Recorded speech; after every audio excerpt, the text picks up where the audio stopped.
pensada para poder reivindicar, ay, perdón, no sé qué pasó, ya, que básicamente esta concepción de la ley natural, de esta norma natural, está pensada para poder reivindicar estos derechos antes que sustentar básicamente estas obligaciones. Entonces, en base a esas perspectivas y tomando y ya enfocándonos a las actuales, a las contemporáneas, mejor dicho, a las modernas, existen algunos hitos históricos que debemos resaltar y que son importantes para luego conocer el desenvolvimiento de los derechos humanos. Entonces, uno de estos hitos, primero que todo, es la promulgación de la llamada Bill of Rights, que es considerada como la fuente del derecho, de los derechos humanos, por cuanto esta constituye una limitación a la monarquía que entonces, que básicamente en ese tiempo, pues existía, ¿no? Luego también están las dos revoluciones, tanto la americana como la francesa, que ustedes seguro alguna vez podrán haber escuchado. Estas revoluciones son importantes y son consideradas revoluciones liberales porque en ellas se consagran la libertad y la igualdad y también esta resistencia a la opresión del poder, ¿sí? De manera que entonces la idea de derechos humanos se enmarca, perdón, en un sentido, un idealismo más con la idea de que estos derechos son inalienables, universales y también serían pues imprescriptibles, ¿no? Eso sería básicamente a cuanto esta idea o esta concepción naturalista. Es decir, recuerden ustedes, derechos naturales, desde lo divino, ¿sí? Ahora, pero, ¿cuál sería básicamente como esta relación de esta divinidad de los derechos naturales? Pues básicamente se debe entender los derechos naturales como inherentes a la persona, a la naturaleza humana y de cuál deriva esa dignidad humana. Entonces, al respecto, decir que la naturaleza es la esencia y la característica de cada ser, de cada persona, ¿sí? Entonces, al hablar de derechos naturales, como inherentes a la naturaleza humana, nos referimos nuevamente a esto natural, ¿no? Como esos derechos propios de la misma naturaleza humana, es decir, el reconocimiento normal, natural y espontáneo de esos derechos que le son innatos, propios al ser humano con el simple hecho de haber nacido, ¿sí? Entonces, el punto de discusión es la manera en que las personas conozcamos nuestros propios derechos por el hecho de haber nacido, como yo les decíamos. Es decir, nuestros derechos naturales, esto por un lado, y por otro lado, que estos derechos naturales son propios e inherentes a todas las personas que habitamos en ese universo y nadie está en la facultad de poder menoscabarlos, disminuir ese efectivo cumplimiento. Luego, la concepción de esta naturaleza humana, de estos derechos naturales, obviamente pues está totalmente vinculado a la idea de la dignidad humana, puesto que en esta dignidad encontramos elementos específicos que contribuyen, o mejor dicho, que pues ayudan a que esta dignidad se pueda realizar efectivamente. Y es lo que vamos a ver también en este momento. Ahora, hablar de la dignidad humana. Em, a este principio básico, este derecho fundamental, se le atribuye un valor intrínseco a la naturaleza humana por el hecho de ser persona, por el hecho de pertenecer a este género humano, además de posibilitar la igualdad de los hombres. En las declaraciones clásicas, perdón, tengo que mover esto. Ya. En las declaraciones clásicas de los derechos humanos del siglo XVIII no se encontraba, mejor dicho, este concepto. Es así que entonces, más adelante, cuando ya en el siglo XIX, perdón, se desarrolla o se comienza a hablar de esta idea de la dignidad humana y se da pues obviamente una mayor relación, una mayor importancia en cuanto a las exigencias por una transformación fundamental de las condiciones de vida, tanto sociales, económicas, culturales, de este proletariado, ¿no? Que básicamente ustedes podrán entender que históricamente, pues hablando muy atrás, a las personas que no estaban como en ese nivel social clásico, pues básicamente se les denigraba totalmente. Y ni hablar de una dignidad humana, que ustedes saben que ya nos pertenece por el simple hecho de ser personas. Entonces, básicamente eso se refiere, ese avance en estos dos siglos. Ahora, la concepción de dignidad humana cobra vigencia en la actualidad a partir de la promulgación de la Declaración Universal de los Derechos Humanos en 1948. Ustedes saben que esta declaración que se ha escuchado a nivel mundial, internacional, eh, que tiene que ver, que es parte de la ONU, es el principal documento en materia de derechos humanos, esta declaración, ¿sí? Entonces, ya se la toma en consideración esta idea de la dignidad humana en este instrumento tan importante y principal en derechos humanos, ¿sí? Esto tras haberse divulgado las prácticas más degradantes, como por ejemplo la tortura, las ejecuciones, la esclavitud, como manera de arrancar secretos de confesión. Así entonces, la dignidad humana aflora cada vez más como la idea sobre la que puede llegar a un acuerdo para establecerla como base común frente a los actos de barbaries totalitarios. Bien, ahora, básicamente lo que yo les decía, que hay dos elementos principales que hacen posible, mejor dicho, que la dignidad, que ese derecho fundamental sea cumplido a cabalidad. Estos elementos básicos son dos, la libertad y la igualdad. La libertad, partiendo desde ahí, es un derecho inviolable, inalienable, que posee todo ser humano, nuevamente, por el mero hecho de ser tal, de pertenecer a este género humano, ¿sí? Por lo tanto, hace que la persona pueda pensar y tener conciencia real de lo que le rodea, a pesar de las posibles influencias naturales, económicas, sociales o políticas que pueda tener en ese entorno. La libertad entonces hace que el ser humano pueda desarrollarse libremente dentro de sí misma y que nadie pueda cambiarlo, ¿sí? Esa es la idea esencial y básica de esta libertad que tiene que ver con la dignidad humana. Ahora, enfocándonos a la igualdad, que es un elemento, uno de los elementos importantes de esta idea de la igualdad, de la dignidad humana, perdón, decir que la igualdad es aquel elemento de la dignidad que cada ser humano posee por el hecho de ser concebido, perdón, igualdad de vivir, igualdad de desarrollarse interiormente, tiene derecho a la igualdad de poder pensar con libertad, igualdad de saber lo que es bueno o malo, es decir, tener ese discernimiento entre esos dos aspectos.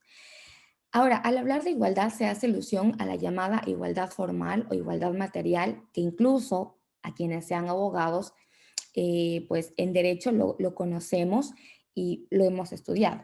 Básicamente, para aquellas personas que a lo mejor no estén muy relacionadas con este tema, con este mundo de las leyes, lo explicaré a qué se refiere esta idea de igualdad formal e igualdad material. Básicamente, la igualdad formal se entiende como esta igualdad ante la ley, es decir, es igual para todos, hombres, mujeres, punto, ¿sí? Y la igualdad material sería ese anhelo, esas aspiraciones que tienen las personas, la sociedad, para poder alcanzar esa igualdad de condiciones, ya sea ámbitos económicos, sociales, culturales, entre otros, ¿sí? Entonces, básicamente esa sería la gran diferencia entre estas dos. Ahora, claro está que para alcanzar una igualdad completa, formal, es necesario pues que exista acciones pues que conlleven a esa igualdad material, ¿sí? No quiero entrar tanto aquí en estos temas porque serían ya muy legales que a lo mejor hasta les confunda. Entonces, simplemente con que quede claro esta idea de igualdad formal, igualdad ante la ley, todos, y la igualdad material que vendrían siendo esas acciones que contribuyen a que exista esta igualdad formal, ¿sí? Por lo tanto, la dignidad con esos dos elementos serían el fundamento básico de la existencia propia de la persona, con libertad y con igualdad. Bien, llegamos aquí al punto de la segunda teoría que nos compete hoy hablar en cuanto a la fundamentación filosófica de los derechos humanos y hablaríamos del positivismo. Con respecto a esta teoría podemos decir lo que ha mencionado, mejor dicho, un gran tratadista del derecho, me refiero a este italiano Norberto Bobbio. Si alguno de ustedes quizás en cuestiones de derecho lo ha podido leer, pues es un tratadista bastante importante, sobre todo en temas de derecho y de derechos humanos. Básicamente lo que Norberto Bobbio expresa y lo que me parece súper interesante y en líneas quizás un poco hechas a mi perspectiva, él establece que no es necesario tanto desgastarse en entender y hablar tanto la alusión de los derechos naturales, es decir, ellos naturalistas, sino que lo que deberíamos es reconocer como tal la existencia de estos derechos para poder aplicarlos y obviamente pues para que estos sean exigibles. Ahora, ¿cómo sería entonces, cuál sería este proceso para que se hagan exigibles esos derechos naturales intrínsecos? Serían a través de la positivización, es decir, a través de ese proceso jurídico en el cual estos derechos universales naturales estén reconocidos y plasmados en una norma, en una ley. Obviamente, pues dentro de la legislación interna de un Estado. ¿Cómo se reconocerían estos derechos? Pues en una constitución. Sabemos que la constitución es una norma suprema, por lo mejor dicho, la de mayor nivel para cada Estado, ¿sí? Entonces, Norberto Bobbio lo que dice es eso, que quizás ya no nos enfoquemos tanto en este reconocimiento, perdón, en esta idea del derecho natural, que ya sabemos que todos nacemos con esos derechos, pero que necesitamos que sean esos derechos respetados, puestos en práctica. ¿Y cómo lo hacemos? Pues con el positivismo, reconociendo estos derechos en esta ley, ¿sí? Entonces, esa es la idea general del positivismo y es lo que yo les he puesto aquí. El positivismo se refiere a una ideología del derecho según la cual tenemos que obedecer al derecho positivo, es decir, a lo que está escrito, a lo que consta en la ley. Entonces, nuevamente recalcar que la positivización de los derechos humanos consiste en el ejercicio jurídico-político de consagrar esas potencialidades humanas en normas de carácter jurídico. Este proceso implica, pues obviamente, la consagración normativa de dos instituciones adicionales, que serían los mecanismos propiamente dichos y la autoridad en cuya cabeza va a radicar, pues obviamente, la tarea de poder defenderlos, que en este caso pues vendría siendo un juzgador, ¿no es cierto? Esa sería la idea principal de este positivismo, que quede claro. Es decir, la inclusión o la inmersión de estos derechos naturales que tenemos, esos atributos, adjetivos intrínsecos a la persona en una norma de carácter legal. Y obviamente, ¿por qué es importante este positivismo? Pues al momento de que un Estado reconozca estos derechos es cuando nosotros podemos exigir que éste pues se haga responsable de cumplir, de exigirlos, ¿no? Esa es la importancia de esta teoría positivista. Bien, la positivización de los derechos implica el reconocimiento de lo que la doctrina ha llamado generaciones de derechos. Por ello, encontramos textos normativos que consagran derechos de primera generación, que serían derechos individuales y políticos, los derechos de segunda generación, derechos económicos, sociales y culturales, o DESC, y los de tercera generación, que ya vendrían siendo al medio ambiente, perdón, y a la paz, y así lo establece Papacini. Es decir, que con el hecho de que ya exista ese proceso jurídico-político de positivización en estas leyes, esos derechos, pues obviamente va a existir esta clasificación de estos derechos para pues quizás incluso poderlos entender un poco cómo es que ciertos derechos están metidos en un grupo y otros en otra generación, ¿sí? Que no significa que estos derechos de primera o segunda generación sean más importantes que otros. Para nada, los derechos son iguales y ya veremos a qué se refieren a esas características de que son iguales más adelante. Bien, la positivización implica entonces elevar a norma jurídica las facultades innatas de la persona como valores de convivencia dentro de un orden social a fin de lograr pues, la entidad jurídica ante el Estado de Derecho, ¿no? Además, el proceso implica establecer unos mecanismos que protejan y castiguen cuando se ha producido o se han violado estos derechos. Al hablar de esos mecanismos de protección, pues obviamente los enfocaríamos a nivel nacional con las garantías jurisdiccionales que tenemos aquí en nuestra Constitución, ¿no es cierto?, en nuestro Estado, y si lo enfocamos en el plano internacional, pues ya nos iríamos a los sistemas internacionales. Que ahora mismo, pues obviamente no son tema del estudio, pero pues para que quede la idea clara de esta positivización y de estos mecanismos que existen para poder proteger ya estos derechos fundamentales. Les quiero presentar un video súper cortito que a lo mejor con el tema de ilustración y eso les ayude, si es que no ha quedado claro, a comprender un poco mejor el tema del positivismo y el naturalismo. Hola, ¿qué tal amigos? Y bienvenidos al Derecho para Todos. El día de hoy desde Múnich, Alemania, el positivismo contra el justnaturalismo.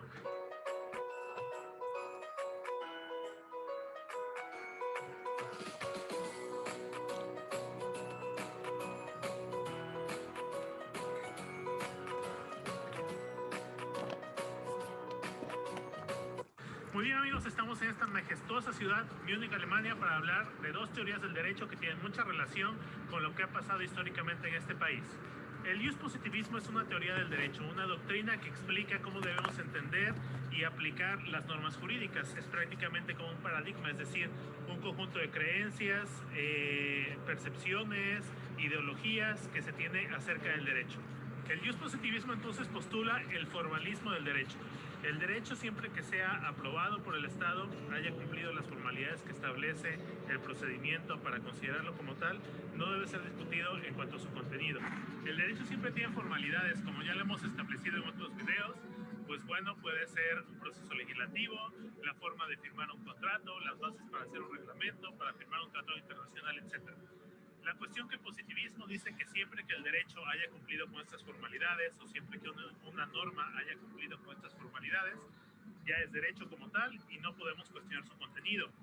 Desde la perspectiva positivista, el estudio del derecho es únicamente formal, es decir, podemos analizar qué dice la norma, si esta no se contradice con otras normas del orden jurídico, si cumplió todas las formalidades que se necesitan para que sea considerada como tal, pero no nos podemos meter mucho en criticar su contenido o en analizar cuestiones, por ejemplo, si es justo o no, si es factible o no es factible, si se está aplicando o no se está aplicando, porque incluso desde una postura muy estricta del positivismo se dice que eso ya no forma parte del derecho, sino que es de otras ciencias, como la filosofía o la sociología. Esto en parte está muy bien porque el derecho siempre debe tener una formalidad para dar uniformidad a lo que todos pensamos o creemos de él. Y el derecho también siempre va a estar protegido por el Estado, que es el que le da la fuerza para su aplicación, y para que el Estado lo reconozca tiene que cumplir con ciertos procesos formales. Sin embargo, esta postura llevada al extremo precisamente en este país, Alemania, durante la Primera y Segunda Guerra Mundial y con la ideología nazi al pleno, introdujo a las normas cuestiones que eran aberrantes para el género humano. Por ejemplo, decir que todos los crímenes que se cometieron contra los judíos no eran delitos porque no se consideraba a ellos el estatus de seres humanos. Ahí hubo unos juicios muy importantes en Nuremberg para considerar si se podía castigar o no a las personas que participaron en estos crímenes nazis de la Segunda Guerra Mundial, protegidos con una ideología positivista. En oposición al positivismo está el justnaturalismo. Históricamente es una postura más filosófica que dice que el derecho no solamente es forma, sino que también es contenido. El derecho siempre debe basarse en valores y en principios universales. Durante diversas etapas de su historia, el justnaturalismo postuló, por ejemplo, una ideología teológica. Ahora se considera que es una ideología humana. Por eso se llama justnaturalismo, porque se basa en la naturaleza humana como eje central del derecho. Si una norma no protege la naturaleza humana, no debe ser considerada como tal, y entonces es posible desobedecerla, cuestionarla, criticarla o incluso ponerse a ella en una postura extrema. El justnaturalismo, por ejemplo, ha justificado movimientos revolucionarios cuando un régimen estatal es totalmente contrario al pueblo, cuando viola sus derechos, cuando afecta todo lo que los ciudadanos quieren. Entonces es posible desobedecer las normas y eso se llama revolución. Esa revolución se puede justificar desde un punto de vista justnaturalista. El justnaturalismo en parte está bien porque debemos considerar que el derecho siempre persigue un fin y este fin debe ser la justicia. Sin embargo, también es una postura que necesita complementarse con el positivismo, porque el derecho no solamente es valores, precisamente necesita esa formalidad que le da el Estado para que no se queden como meras ideologías éticas, sino que se aterricen en normas que tienen castigos y tienen la formalidad y la protección de un aparato estatal para aplicarse. Si bien estas posturas de justnaturalismo y positivismo han estado en oposición a lo largo de los siglos, en los últimos años se han empezado a encontrar y se ha empezado a detectar que más bien son un complemento una de la otra. Bueno, pues hace bastante frío, así que eso ha sido todo por hoy y nos vemos en la próxima. Y recuerden, el derecho es para todos. Bien, ese ha sido un pequeño video ilustrativo que, pues, en cierto modo ayudará a comprender un poco las ideas básicas y generales de este justnaturalismo y del positivismo. Bien, vamos a ver qué más tenemos por acá. Ay, Hola, ¿qué tal amigos? perdón, no me deja pasar. Ya. Básicamente, entonces, con lo que hemos entendido hasta el momento, que es esa noción básica, repito, de los derechos naturales como atributos o adjetivos innatos, intrínsecos a la persona por mero hecho de pertenecer al género humano, necesitan ser, obviamente, plasmados en una ley, básicamente, para que esto se puedan exigir. ¿Sí? Entonces, con toda esa idea, es que podemos quizás llegar a entender o a dar una definición más acertada, un poco más realista de lo que son esta concepción de los derechos humanos. No sé si yo antes de empezar aquí a darle alguna idea aquí a ustedes, ¿alguien tal vez sabe o puede definir qué son los derechos humanos o qué entiende usted como derechos humanos? Si alguien lo quiere decir, puede de forma muy breve intervenir.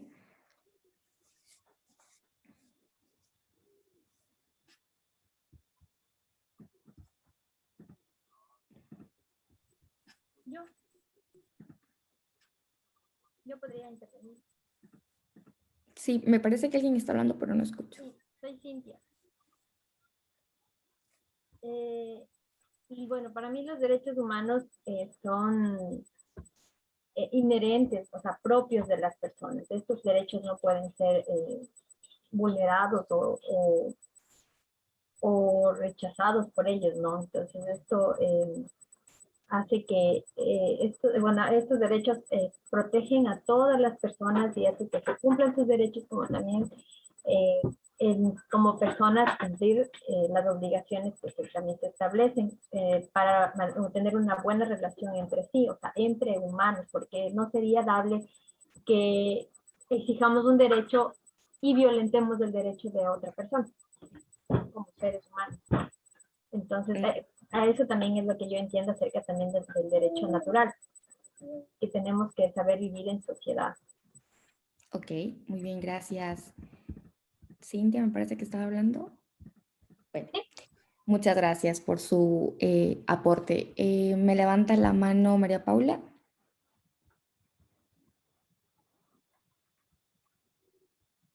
No sé si es que me escucha María Paula. Bueno, me parece que está un poquito... Perdón, buenas noches. Bueno, bueno los derechos son las... ¿No me escuchan? Perdón. Sí, ahora sí te escuchamos, María ¿Ya? Paula. Perdón, ya. Bueno, en sí los derechos humanos son las normas que reconocen a las personas y las protegen integridad, y con el transcurso de los años ya se ha logrado que esto sea de forma igualitaria, sin discriminación alguna, y a pesar de que, y bueno, se encuentran reconocidos tanto en normativa internacional como son, o sea, bueno, los derechos humanos se encuentran reconocidos en normativa internacional, y también permiten como que el desarrollo de cada una de las personas. Estos derechos, como son la educación, la salud, permiten el desarrollo íntegro de las personas, y bueno, poco a poco ya se han ido reconociendo de una forma más igualitaria y logrando un alcance positivo en la sociedad, a pesar de que muchas veces considero que se queden en papel todo lo que, algunas cosas que establecen, digamos, como que los derechos humanos, pero con las luchas y las revoluciones se ha conseguido un cambio significativo y positivo, creo que en el reconocimiento. Correcto. Gracias, Paula. Básicamente sí, lo que ustedes han dicho con esas dos participaciones tiene que ver en parte con la idea fundamental básica de los derechos humanos. Ya habíamos dicho que entonces son estos derechos inherentes que tienen que estar plasmados en esta norma. Al respecto, citaré lo que establece Pérez Luño. Él dice que son un conjunto de facultades e instituciones que en cada momento histórico concretan las exigencias de la dignidad, la libertad y la igualdad humanas, las cuales deben ser reconocidas positivamente por los ordenamientos jurídicos a nivel nacional e internacional. Es decir, que tanto las ideas que ustedes han dado como lo que ha dicho este importante tratadista Pérez Luño nos remonta nuevamente a lo que hemos dicho y lo que hemos aprendido al inicio. Es decir, la existencia de estas libertades, de esta dignidad, tiene que estar obviamente pues reconocida de forma positiva. Algo que escuché en una participación de ustedes es que hablan de derechos humanos y de derechos fundamentales. Y a lo mejor aquí sí me robo 2 minutos quizás para esclarecer estos dos conceptos básicos, porque si bien es cierto, podrían dar a confundirse, cada uno tiene una connotación un poco especial y distinta. Derechos humanos, en general, decimos que son todos estos derechos universalmente reconocidos, ¿sí? Todos los que existen y que ustedes puedan conocer, imaginarse, son derechos humanos, ¿sí? Pero son derechos fundamentales cuando dentro de una norma o de una ley están reconocidos, ¿sí? Entonces, esa sería esta diferencia pequeña, pero muy básica entre derechos humanos ¿no es cierto?, universales y derechos fundamentales. Es decir, que estos universalmente reconocidos están ya enfocados y agrupados en una norma suprema, que en este caso pues sería la Constitución en nuestro Estado. Entonces, ahí sí hablaríamos de derechos fundamentales. Y ustedes segurísimo lo habrán leído en algún lado, fundamentales, derechos fundamentales y derechos humanos. Pues esa es la gran diferencia. Entonces, bien, entendemos y partimos desde esta idea de la concepción básica o general de derechos humanos. Los derechos humanos por sí tienen algunas características que es importante que cada uno los entienda. En el mundo del derecho, básicamente, se entiende que en algunas normas, algunas leyes, se pueden interpretar, ¿no es cierto?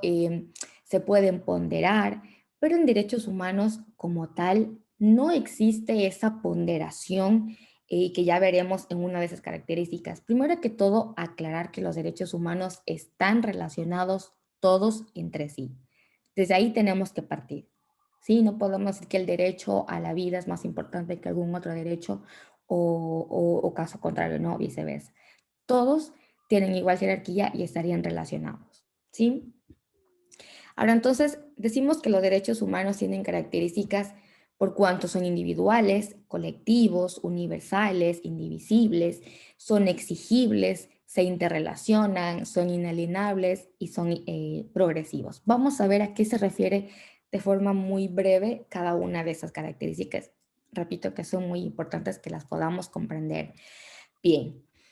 Individuales, pues la misma palabra ya nos lo dice todo, nos da a entender. Refiere a una visión individualista, puesto que pertenecen a todas las personas, obviamente sin discriminación alguna, puesto que se fundamentan en esta idea de la dignidad humana. Ahora, cuando hablamos de colectivos, son derechos humanos específicos de los cuales son titulares cierto grupo de personas. Derechos colectivos implica una diferencia sustancial en cuanto a su ejercicio, porque cuando hablamos de estos grupos especiales bajo la denominación de colectivos, se trata de derechos reconocidos a un conjunto determinado de personas que tienen algún rasgo, algún interés o fin en común, como por ejemplo las mujeres, los niños, las niñas, las personas con discapacidad, los migrantes y los pueblos indígenas. Considero que básicamente para referirnos a esta característica de la colectividad, un ejemplo, por excelencia serían los pueblos indígenas, ¿no? Básicamente entenderíamos esa lucha histórica que ha tenido estos pueblos, esas comunidades indígenas, para que se les reconozcan derechos colectivos, obviamente, y puedan mantener un poco lo que son sus tradiciones, sus culturas ancestrales entre sí, ¿sí? Entonces, esa sería la importancia de entender esta característica de la colectividad.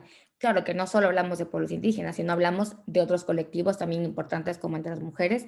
Daríamos mucho de qué hablar en ese debate, las personas con discapacidad, menores de edad y los migrantes también, ¿por qué no? Ahora, cuando decimos que los derechos humanos son universales e indivisibles, Obviamente, pues se basa en el principio de igualdad y abarca lógicamente a todo el género humano sin distinción o discriminación alguna. Ningún derecho puede disfrutarse a costa de otro derecho, no puede prescindir de ninguno de ellos. Por eso que yo les decía que todos están relacionados y son interdependientes.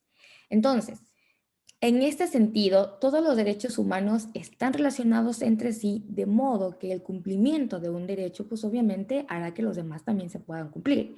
Y caso contrario, si un derecho es violado, pues también irán en detrimento los demás derechos. Por eso es importante esta indivisibilidad, esta interrelación entre los derechos humanos. Luego decimos que son exigibles, puesto que al estar contenidos en esta norma, es decir, al ser positivizados, pues obviamente pues esa exigibilidad se activaría y es responsabilidad del Estado, obviamente, pues poder defender y protegerlos, ¿no? En caso de que se haya, reivindicarlos, en caso de que se hayan vulnerado. En cuanto a que los derechos humanos son inalienables, pues básicamente nadie los puede suprimir, ni sustituir, ni tampoco serían negociables, ni sería susceptibles de adoptarlos según una conveniencia, ¿sí? Obviamente, pues esos derechos no pueden reemplazarse por ningún otro de ninguna naturaleza. Los derechos humanos son irrenunciables. Obviamente, nadie puede renunciar a algún derecho ni por voluntad propia prescindir de ello. Resultaría un tanto ilógico decir que una persona va a renunciar a su derecho a la educación, a la salud, a la vida, ¿sí? Entonces, esa sería la idea principal de esta irrenunciabilidad. Luego decimos que los derechos humanos son progresivos. ¿Por qué? Los derechos humanos están en una constante evolución a medida que va ampliando su ámbito de ejercicio y de protección. Es decir, que a medida que la sociedad va avanzando, el desarrollo de las personas y de esta sociedad en general, pues los derechos humanos tienen que ir de la mano con este avance para que esta protección pues obviamente sea eficaz, ¿no? Sea eficiente. Entonces no podemos decir que los derechos humanos se van a quedar atrás con el avance, pues, qué sé yo, cultural, social que existe dentro de un entorno, ¿sí? Los derechos humanos siempre tienen que estar al avance de ese desarrollo, pues para que su ejercicio, su protección, pues sea eficaz. Bien, eso en cuanto a la característica de la progresividad. Ahora, tenemos otro punto importante acá a recalcar y que me parece interesante que lo podamos entender el día de hoy, es conocer cuáles han sido esos procesos por los cuales se han desarrollado los derechos humanos. Como ustedes pueden ver en pantalla, son 4 procesos específicos que consideraremos hoy para entender lo que son los derechos humanos, qué es lo que tenemos hoy en día. Uno de ellos ya lo hemos visto hasta el cansancio, básicamente que sería esta positivización, así que la pasaremos muy por encima. El segundo proceso sería la generalización, luego la internacionalización y luego, finalmente la especificación. Entonces, con referencia a la positivización, habíamos dicho ya que sería este proceso por el cual se insertan estos valores subjetivos en esta norma positiva, ¿no? En cuanto a la generalización, decimos que la protección de los derechos humanos se amplía y abarca a todas las personas. Un tratadista, Peces Barba, establece que sería la participación política igualitaria de la clase trabajadora en la configuración de una nueva generación de derechos fundamentales para asegurar la solidaridad y la igualdad. Es decir, que, como su palabra misma lo dice, sería generalizar para todos, sin tomar en consideración lo que antes tenía, o mejor dicho, había, esta clasificación de la clase trabajadora, la burguesía, pues, en fin. Entonces, lo que Peces Barba quiere expresar con esas líneas es esa participación de todas estas clases, sin distinción alguna, para poder crear esta nueva generación de derechos, ¿sí? Entonces, eso sería... Perdón, ¿alguien está con el micrófono activado?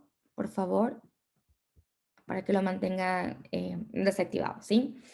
Pues obviamente para poder crear también ese sentido de solidaridad y de igualdad entre todos, que es la idea básica, fundamental de los derechos humanos. Luego tenemos un proceso de internacionalización. Este proceso se articula con la existencia, con la idea de una comunidad internacional que obviamente pues reconoce y ampara estos derechos humanos. Esta comunidad internacional tiene relación con la voluntad que tienen los estados para poder cumplir lo que establecen ciertos instrumentos internacionales de derechos humanos. Es decir, que en breves líneas, cuando los estados por voluntad propia deciden ratificar, firmar un instrumento internacional, tienen que cumplir lo que establece en él, obviamente. Y entonces, obviamente, ahí se crea esta comunidad internacional, es decir, esta unión de fuerzas, de compromisos para poder velar a nivel mundial los derechos humanos. ¿Sí? Entonces, a eso se referiría esta comunidad internacional. Y finalmente hablaríamos del proceso de especificación, que para mí es un proceso bastante importante, por cuanto implica la necesidad de reconocer igualdad y derechos concretos para un grupo específico de personas que quizás por debido a su condición social, cultural, se encuentran en una relación de desventaja. ¿Cómo se hace este reconocimiento? Pues a través de la creación de instrumentos específicos para este grupo de personas. Pongo un ejemplo clarísimo, el de las personas con discapacidad. Tenemos una convención dedicada a esas personas a nivel universal en Naciones Unidas. Está creada o pensado esta convención para proteger de forma reforzada y especial a este grupo que pues por condiciones físicas estarían en una situación de desventaja con el resto de demás personas. Por lo tanto, pues necesitarían que tengan una protección más efectiva, más eficaz. ¿Sí? Entonces, a eso se referiría este proceso de especificación. Claro que no únicamente las personas con discapacidad no sería el único ejemplo, también podría ser el caso de los menores, bueno, niñas, adolescentes, eh, los adultos mayores, y como ustedes saben, el Ecuador reconoce en la Constitución a estos grupos como personas de atención prioritaria. ¿Sí? Entonces, quizás también ahí ese proceso de especificación se deja ver a nivel nacional, ¿no es cierto?, interno, esa protección reforzada y especializada a este grupo de personas.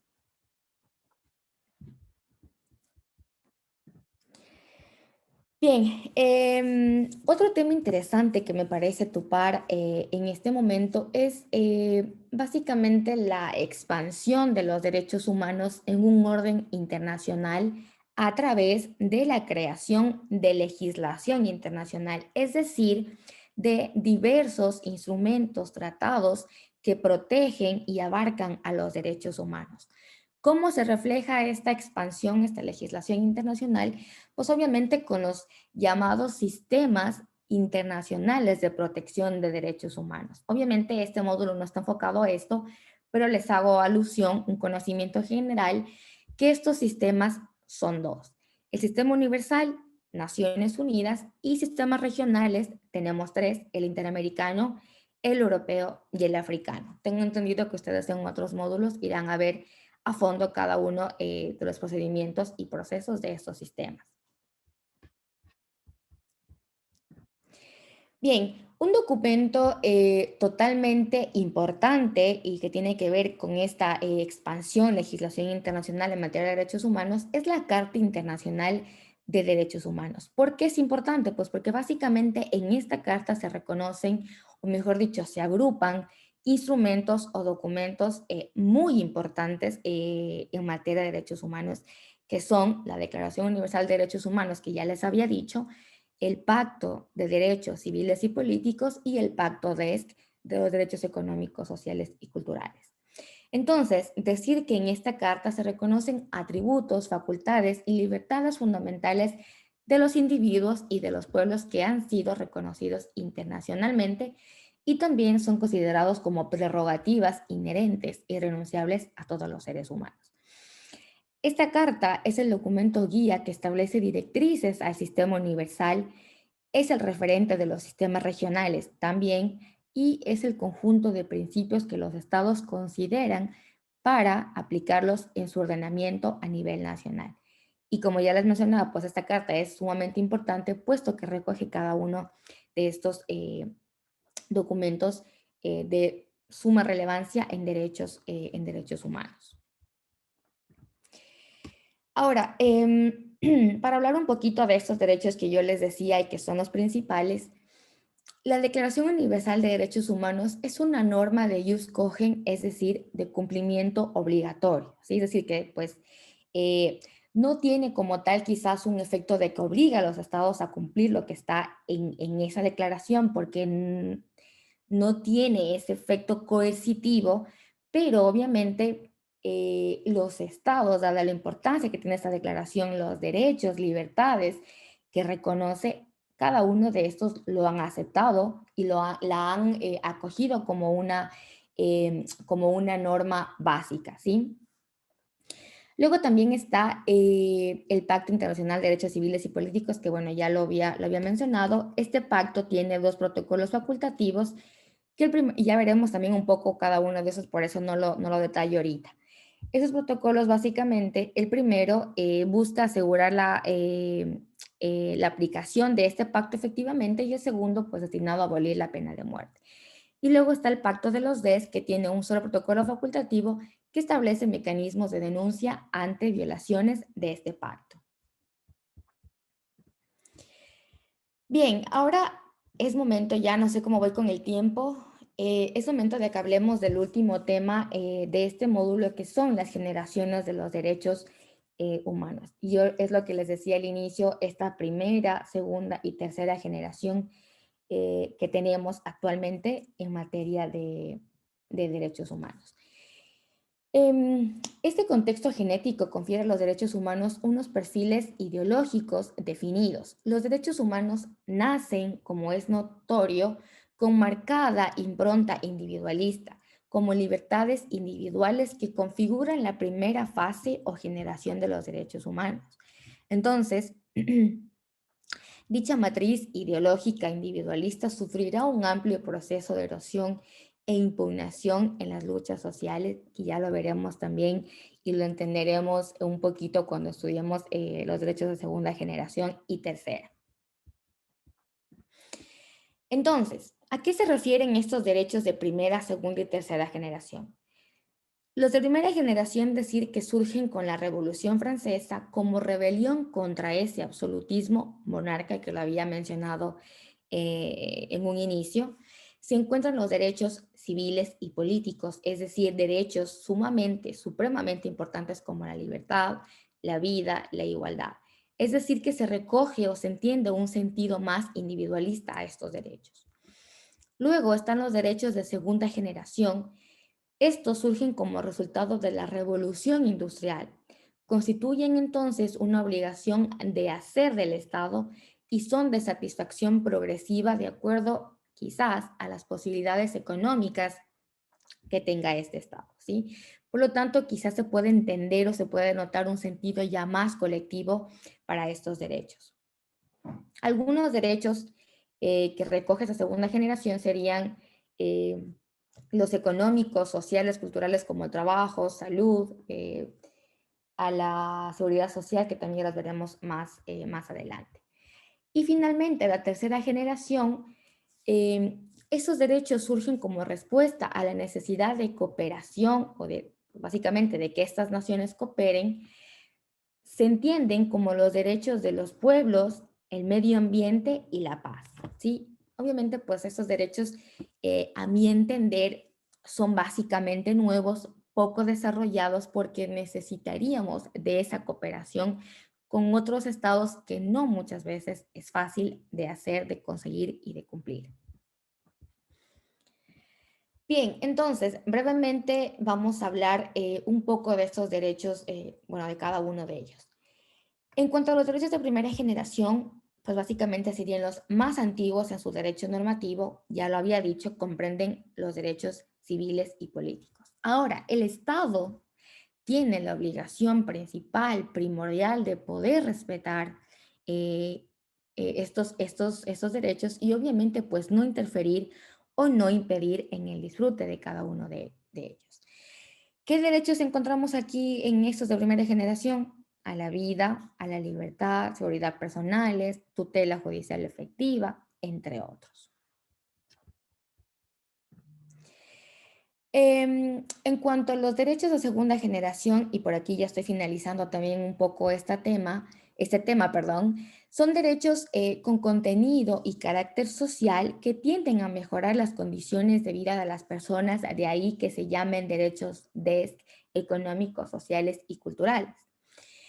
Estos derechos amplían la esfera de protección y responsabilidad del Estado, puesto que le imponen obligaciones de hacer que satisfagan las necesidades de estas personas y a la vez pues también presten esos servicios.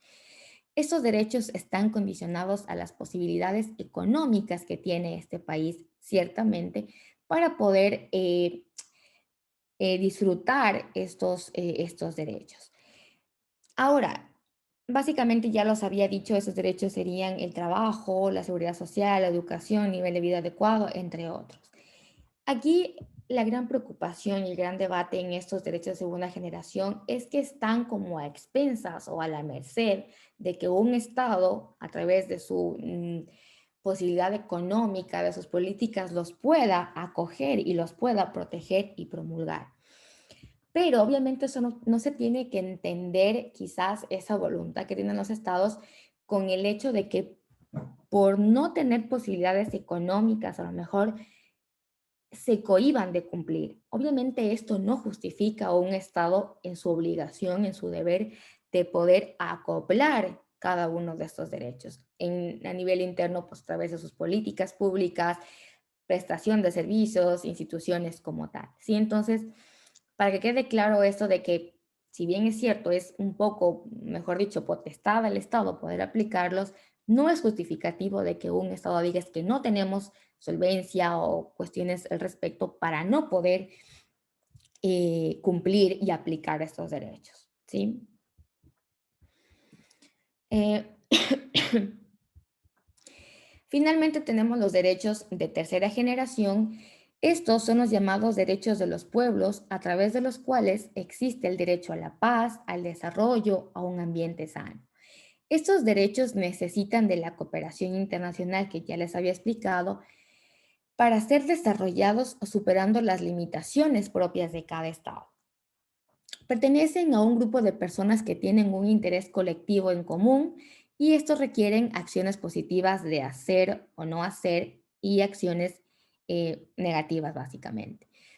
Algunos de estos derechos, pues comprendería el derecho de autodeterminación que tienen los pueblos, la identidad cultural, nacional, a la paz, al medio ambiente, que nuestra Constitución sí lo reconoce, y ya lo veremos también. Bien, eso es en cuanto a, pues, doctrina general de esta clasificación de las generaciones de los derechos humanos. Me pareció importante pues prudente también un poco hablar de esta clasificación de esas generaciones de derechos en nuestro estado. Sabemos que nuestro estado ecuatoriano es un estado totalmente garantista, ¿no? Que pues protege eh, establece muchísimos derechos. Obviamente ha reconocido esos derechos de primera, segunda y tercera generación y es efectivamente la importancia de darles a conocer a ustedes cuáles son esos derechos y cómo es que se recogen o están agrupados en la Constitución. Ideas claras y precisas, es decir, que los derechos civiles están agrupados desde el artículo 66 al 70 con respecto a los derechos a la libertad, a la familia, unión de hecho, entre otros. Y los derechos políticos están agrupados a partir del artículo 65 al 61, como por ejemplo derecho al voto, a la participación, en fin, entre otros derechos que ustedes pueden abrir la Constitución y ustedes pueden ver efectivamente qué derechos se reconocen o se agrupan en esos capítulos, en esos articulados. Luego están los derechos de segunda generación, que también, pues obviamente los reconoce nuestra Constitución. Estos están agrupados en los derechos del buen vivir, es decir, a partir del artículo 12 al 34, derecho al agua, a la salud, al ambiente sano, a la educación, entre otros. Y luego también, pues no puede quedar atrás los de tercera generación con el gran avance o el gran desarrollo que ha tenido nuestra Constitución al reconocer estos derechos al medio ambiente, ¿sí? Entonces, ese sería como que un derecho súper importante enfocado a esos de tercera generación. Pero también hay otros como por ejemplo los derechos de las comunidades, pueblos, nacionalidades, en fin, algunos otros que ustedes también los pueden ver. Eso es básicamente lo que yo les quería exponer en este momento. Para finalizar, les voy a proyectar un video bastante corto también e ilustrativo que les dará a lo mejor un poco más de luces en cuanto a esta clasificación de los derechos de primera, segunda y tercera generación. Veámoslo entonces.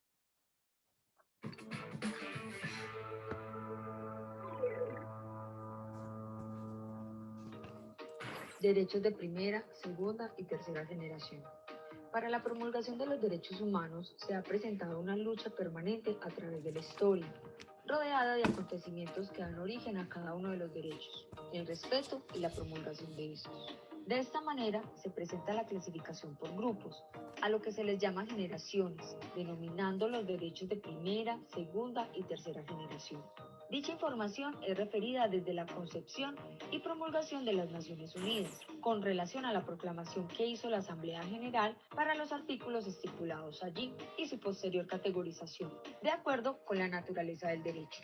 La primera generación incluye los derechos civiles y políticos. Estos derechos fueron los primeros en ser reconocidos legalmente a finales del siglo XVIII, en la independencia de Estados Unidos y en la Revolución Francesa. Son derechos que tratan de garantizar la libertad de las personas. Su función principal consiste en limitar la intervención del poder en la vida privada de las personas, así como garantizar la participación de todos en los asuntos públicos. Los derechos civiles más importantes son el derecho a la vida, el derecho a la libertad ideológica y religiosa, el derecho a la libre expresión o al desarrollo de la propiedad. Algunos derechos políticos fundamentales son el derecho al voto, el derecho a la huelga, el derecho a asociarse libremente para formar un partido político o un sindicato, entre otros. Derechos de segunda generación. Artículo 42 al 77. Los derechos de segunda generación o derechos económicos, sociales y culturales tienen como objetivo fundamental garantizar el bienestar económico, el acceso al trabajo, la educación y a la cultura, de tal forma que asegure el desarrollo de los seres humanos y de los pueblos. Su reconocimiento en la historia de los derechos humanos fue posterior a la de los derechos civiles y políticos. De allí que también sean denominados derechos de la segunda generación.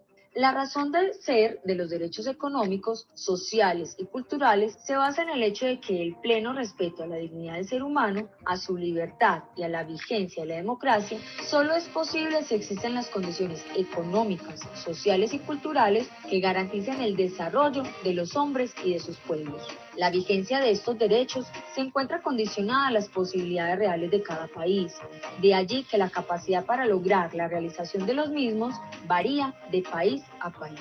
Estos derechos económicos, sociales y culturales pueden exigirse al Estado en la medida de los recursos que efectivamente él tenga.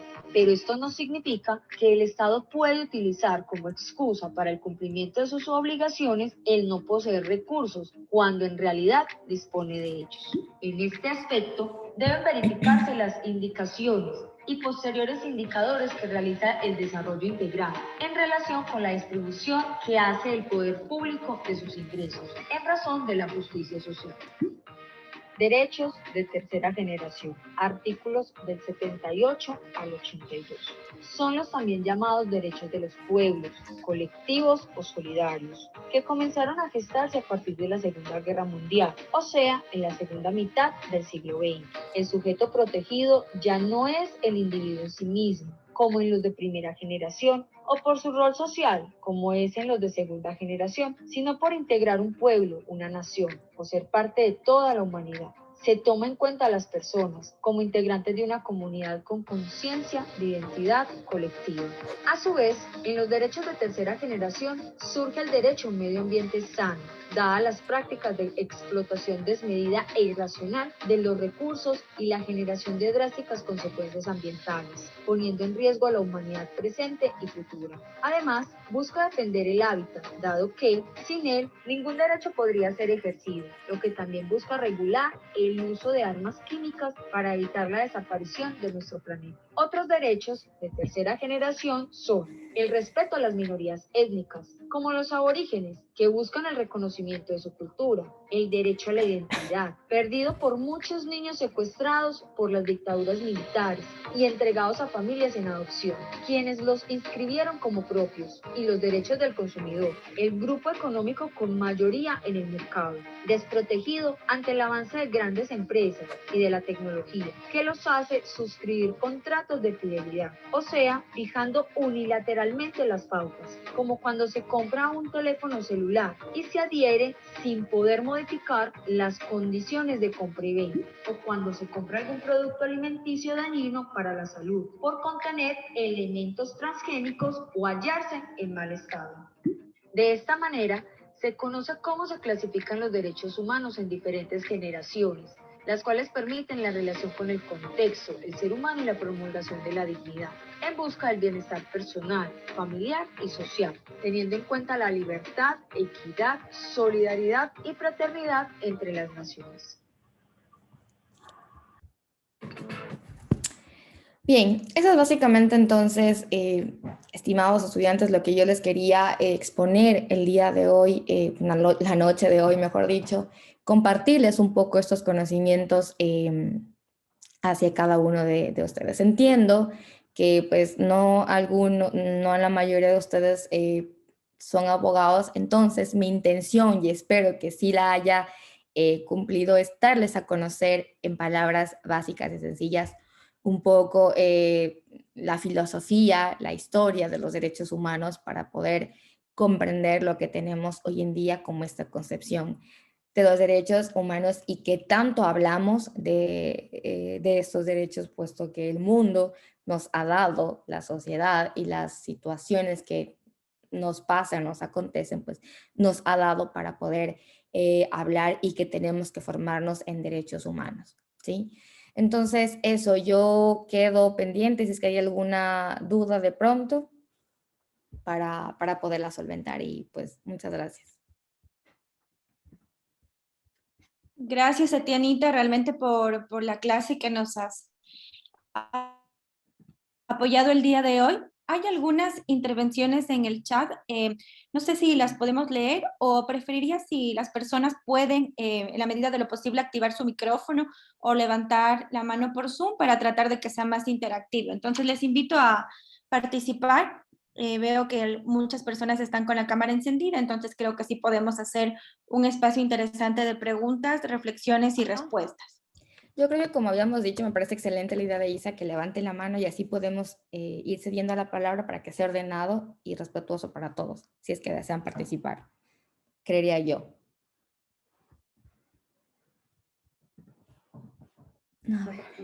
Buenas tardes, buenas noches chicos. Antes de comenzar con las preguntas, si alguien tiene alguna duda, bueno, también saben que tienen el chat en donde nos pueden escribir.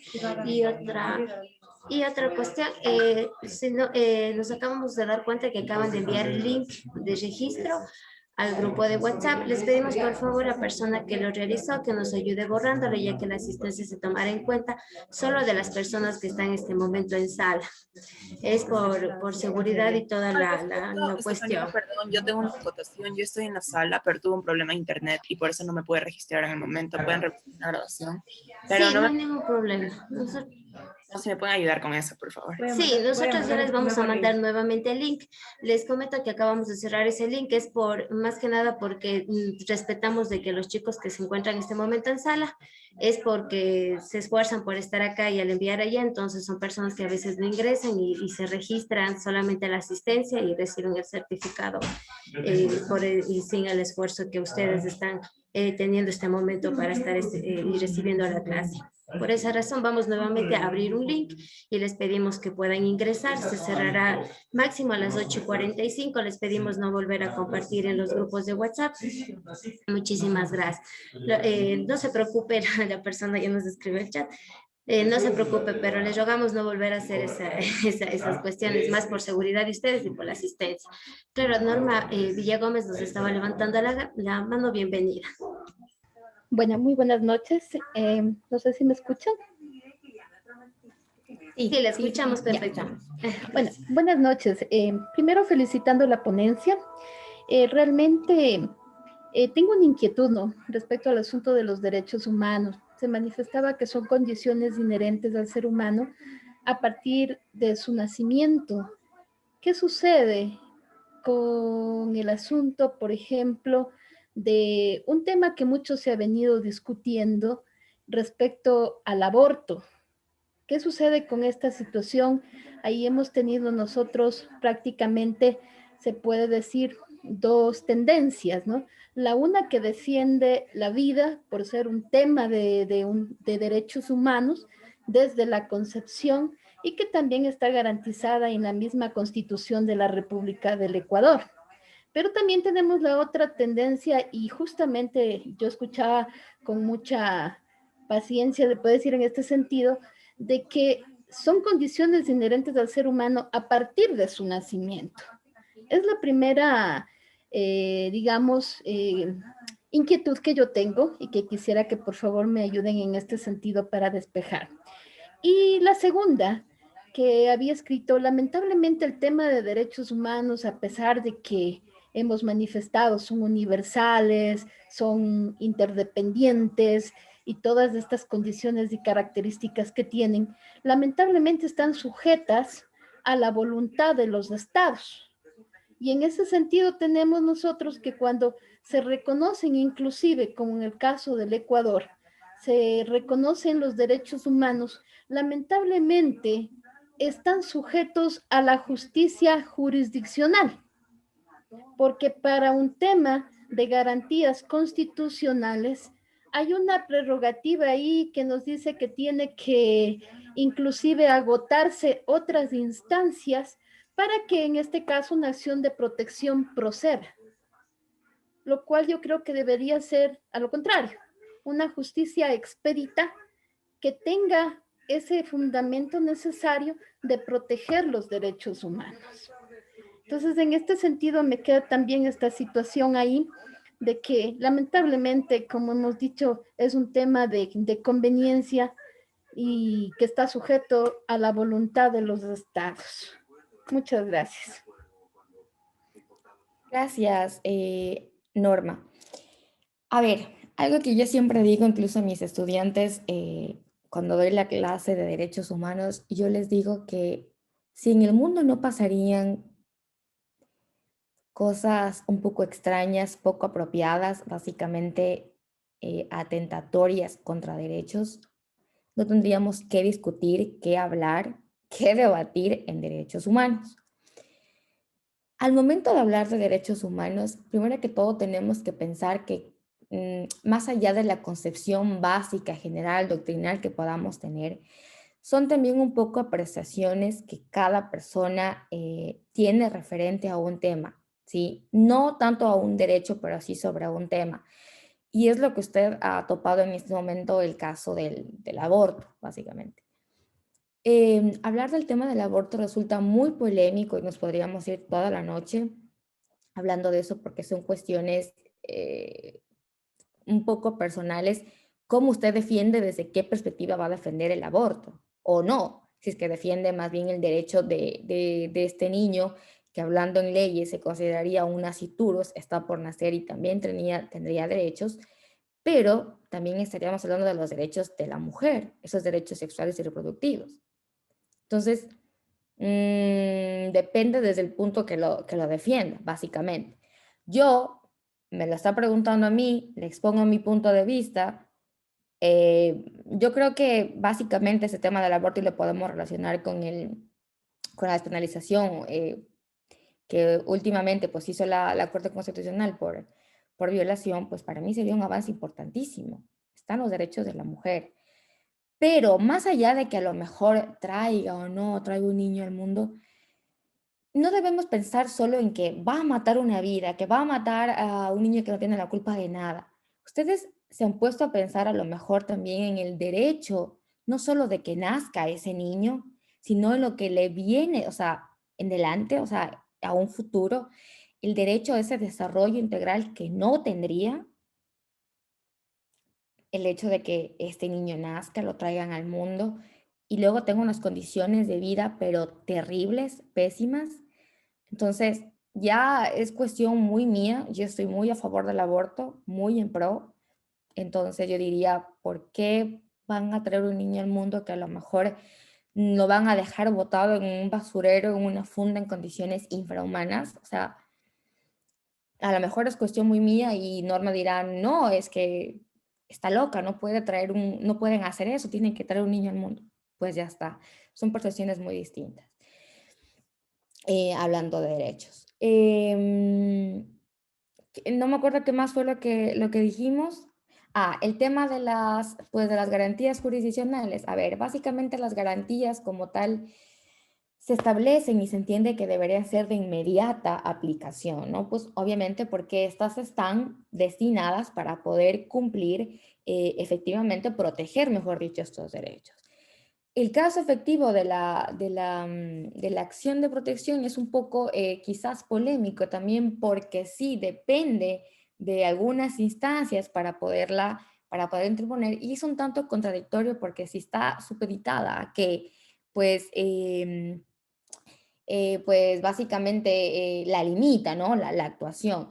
Y eso es algo que incluso desde la anterior constitución la teníamos revista con la acción de amparo, que básicamente decía, pero ok, entonces, ¿cuál es el sentido de que exista esta garantía, esta acción de protección, si es que tú me estás limitando a que yo debo agotar otros recursos para que yo la pueda interponer y pueda que un derecho sea aplicado y, pues, mejor dicho, que sea ya protegido, porque si ya estamos hablando de una acción, es que una violación se ha producido. Entonces, básicamente, quizás deberíamos entender un poco más de temas legales a fondo, consideraría yo, para, de cierto modo, entender o más o menos comprender esta contradicción tan abismal que hay en al menos en esta garantía de la acción de protección, consideraría yo. Pero pues básicamente no sé si es que respondí su pregunta, si es que quedó así, quedó no, y de los demás. Es que, ¿qué le Muchas digo? gracias. Hablar de derechos humanos para mí es súper respetable porque a lo mejor lo que yo estoy diciéndole a usted le parece una percepción totalmente descabellada como para las demás personas. Lo que yo siempre digo y mi lema básicamente en derechos humanos es que los derechos terminan en donde mis derechos terminan en donde inician los de los demás, básicamente. Entonces yo no puedo decir, imponer a que algo tiene que hacerse porque yo creo que está bien hacerlo para que los demás lo hagan, básicamente, ¿no? Y un tema importante que a lo mejor no lo topé por ahí en la exposición es que, y sobre todo con el tema del aborto, que los derechos no tienen que estar a expensas o relacionados, primero que todo, con religión, con culturas, con creencias, con estereotipos. Y que es que eso pasa, que eso pasa. Y creo que el tema por excelencia va a ser el tema del aborto.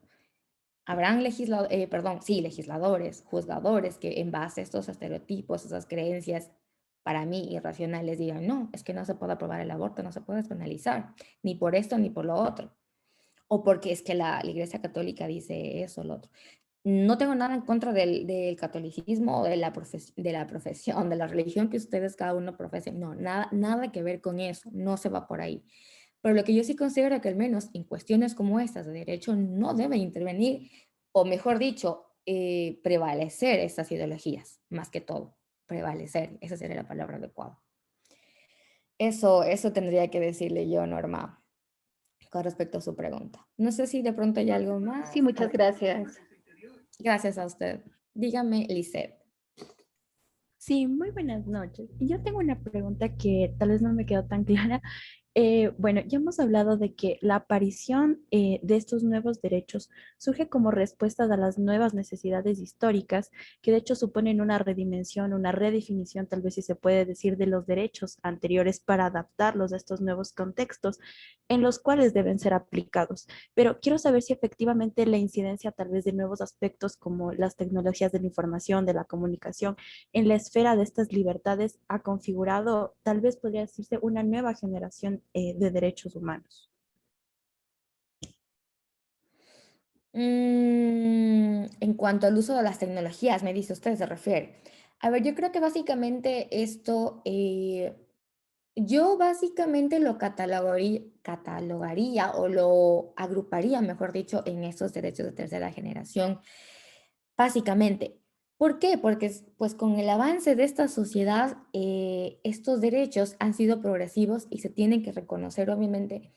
No, no tanto reconocer, sino más bien controlar un poco quizás este uso de las tecnologías, básicamente, si es que es lo que se está refiriendo, puesto que conocemos que a lo mejor el mal manejo de cada una de estas pueden conllevar a que se cometan actos que no estarían correctos y que también produzcan en cierto caso pues estas violaciones, sí, básicamente violaciones a los derechos humanos. Creía yo que por ahí lo podría agrupar em, esta nueva concepción básicamente de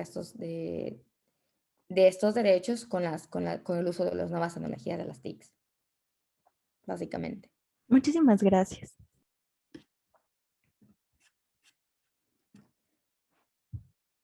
Bien. Yo creo que no tenemos más preguntas ya, Isa.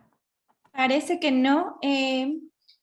No sé si alguien se nos está quedando con alguna pregunta pendiente y si no, Anita, agradecerte. Creo que ha sido un tema muy interesante. Estamos empezando este proyecto de escuela de derechos humanos y litigio estratégico. Realmente es un público bastante interesante. Tenemos personas que son aún estudiantes, personas ya profesionales en ramas de derecho y otras ramas. Creo que ha sido muy, muy importante el tema debatido el día de hoy. Quiero reiterar el agradecimiento a mi nombre y a nombre de la Fundación Haciendo Ecuador, la plataforma de derechos humanos y acceso a la justicia y en la persona de la directora ejecutiva de la Fundación, la doctora Mónica Vanegas, y por supuesto a Gaby y Tefa que nos están apoyando con todo. Con esto nada más agradecerte, Anita, nuevamente, agradecer a la UTPL, agradecer la presencia de todas las personas, indicarles que en el chat se está resolviendo por parte del equipo de la fundación, que son Tefa y Gaby, cualquier pregunta que exista sobre la plataforma, etcétera, y que nos vemos el próximo jueves, ahí sí con la participación de la docente Carla Luzuriaga. Muchas gracias y que tengan una excelente noche. Muchísimas gracias, Isa. Chicos, antes de despedirnos, por favor, les pedimos que nos ayuden abriendo las cámaras para poder tomar una foto, por favor. Yo te justo pongo la mía.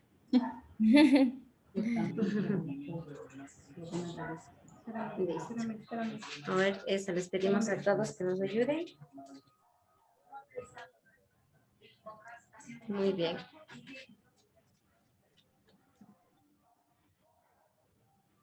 Ya. 3, 2.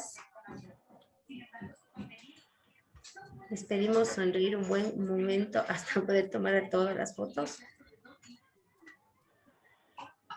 La siguiente sala, 3, 2. Y la última sala, la sala número 3. Listo. Les pedimos darme la cámara. A esta sesión también deberán asistir los representantes del colectivo Quito Unido, siempre profesionales por la dignidad. Listo. Ahora estamos todas las salas. Muchísimas gracias, chicos, por acompañarnos y nos vemos la próxima semana. Una buena noche a todos. Gracias, un abrazo. Buenas noches. Gracias.